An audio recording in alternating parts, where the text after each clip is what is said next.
Et si je vous coupe les cheveux, est-ce qu'il y a un bouton où je peux appuyer pour que ça repousse?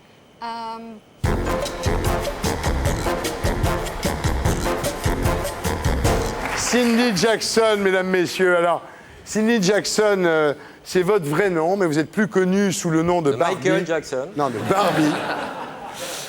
Barbie, à qui depuis 1988, Cindy, vous vous efforcez de ressembler.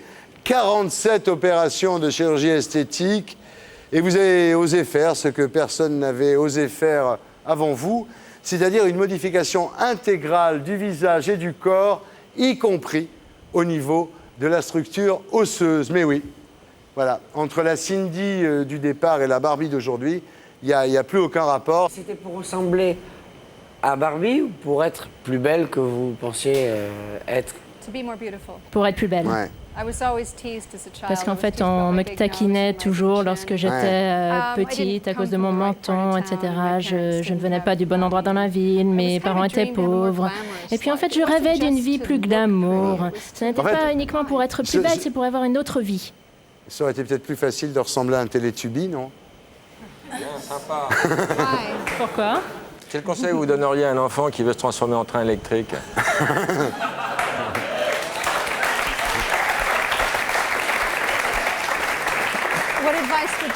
Et vous leur donnez quel conseil? Moi?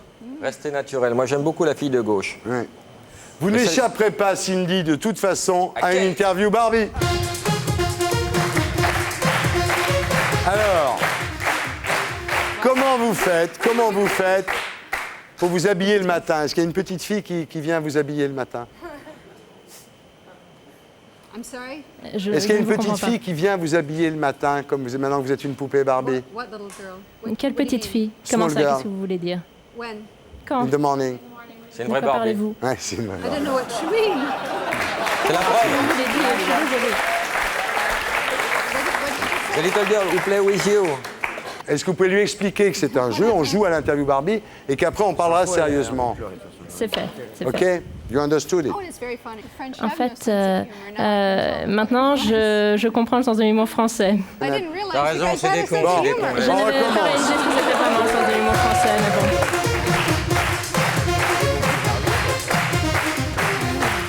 Alors, comment vous faites pour vous habiller le matin? Est-ce qu'il y a une petite fille qui vient vous habiller? Non, c'est ma mère qui le fait. Tout comme votre mère. Encore maintenant? Comme on peut le voir. Et si je vous coupe les cheveux, est-ce qu'il y a un bouton où je peux appuyer pour que ça repousse? Eh bien, ça dépend du bouton sur lequel vous appuyez. Elle a compris.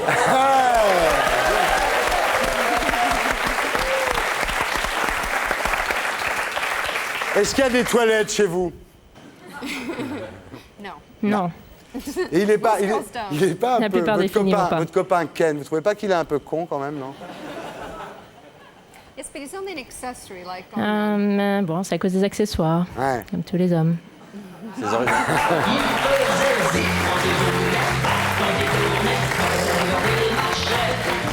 Je ne sais pas ce que c'était et je crois que je ne saurais jamais. Bien, alors Cindy, vous êtes née en 1955 dans une petite ville de fermiers de l'Ohio. Et vous avez une enfance dans une communauté assez étouffante au milieu des champs de maïs. Et vous rêviez, étant enfant, d'une vie plus glamour. À 6 ans, vos parents vous offrent une poupée Barbie qui devient le support de vos fantasmes. C'est comme ça que ça a commencé. Oui, en fait, c'est un peu comme un talisman pour moi. C'était le symbole d'une autre vie pour moi. Et je me disais qu'il devait bien y avoir une autre vie plus loin que les champs de maïs.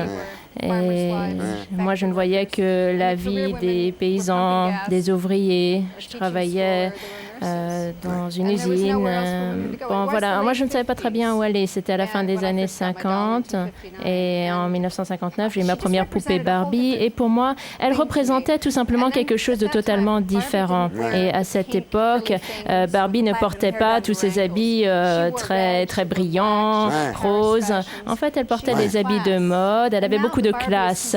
Et maintenant, la Barbie, c'est quelque chose de totalement différent. La Barbie moderne n'est pas du tout ce que j'avais à l'esprit à l'époque.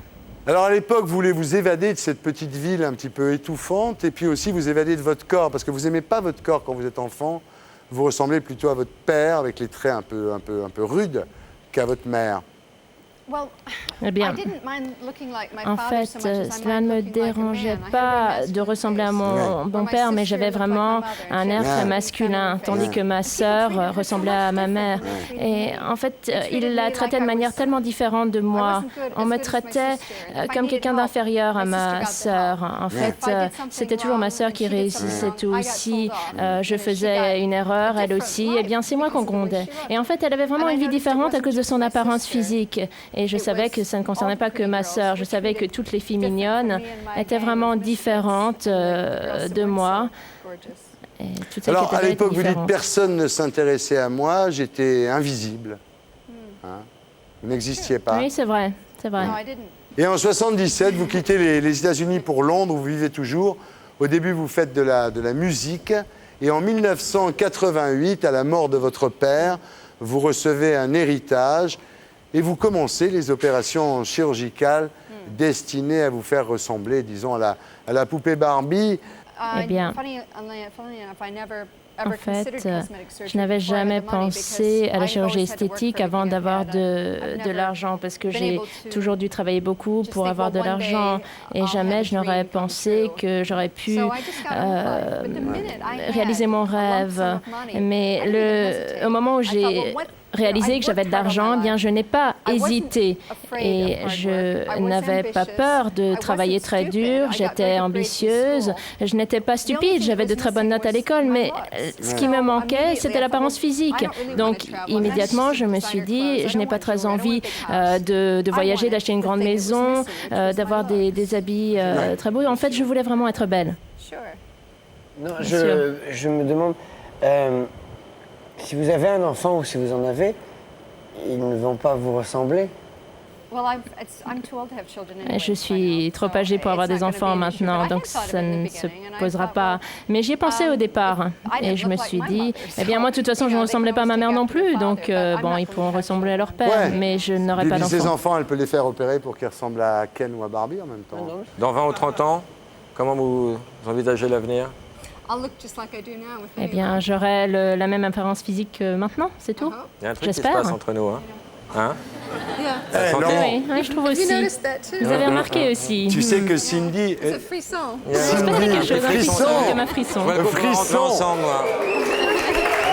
Elle est pas mal, elle est pas mal. Eh oui, pour certains, c'est Noël ce soir. Eh, dites-moi, Cindy, c'est vrai que vous avez eu une aventure avec James Hewitt, l'amant de Lady Di? Tu m'avais Pas pas dit ça. exactement. Oh la Nous étions salope, très tu bons m'avais pas amis, dit c'est ça. tout.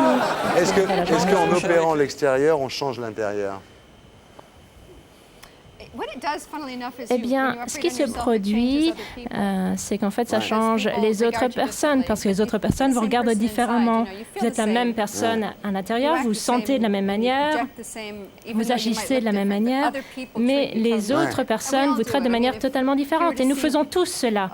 En fait, si vous voyez un millionnaire qui était très mal habillé à ce moment-là, eh bien, vous diriez qu'il ne vaut rien. Par contre, quelqu'un de très beau, eh bien, cela change tout. On regarde les personnes et puis on se fait une certaine idée, on a des hypothèses sur ces personnes-là, et bien leur apparence physique, leur tenue C'est marrant, c'est vestimentaire, quand même, leurs gestes, tout ça c'est excuse-moi, très mais important, on ne peut pas le contrôler. C'est une babie qui parle et elle parle Mais bien. elle est pas conne du tout. Est-ce que vous croyez que dans l'avenir, tout le monde se fera opérer?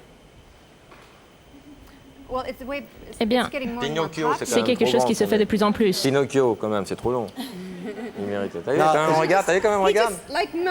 Mais comme la plupart des identique. amis, il faudra qu'il arrête de mentir, c'est Je tout. vois pas un mot de ce qu'elle me dit, mais elle est charmante. Il n'y a pas besoin de mentir. Eh, Laurent, hein? Incroyable. Il va jouer la poupée, le Lolo. This is unbelievable.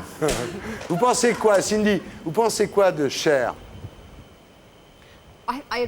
Eh bien, je l'admire beaucoup.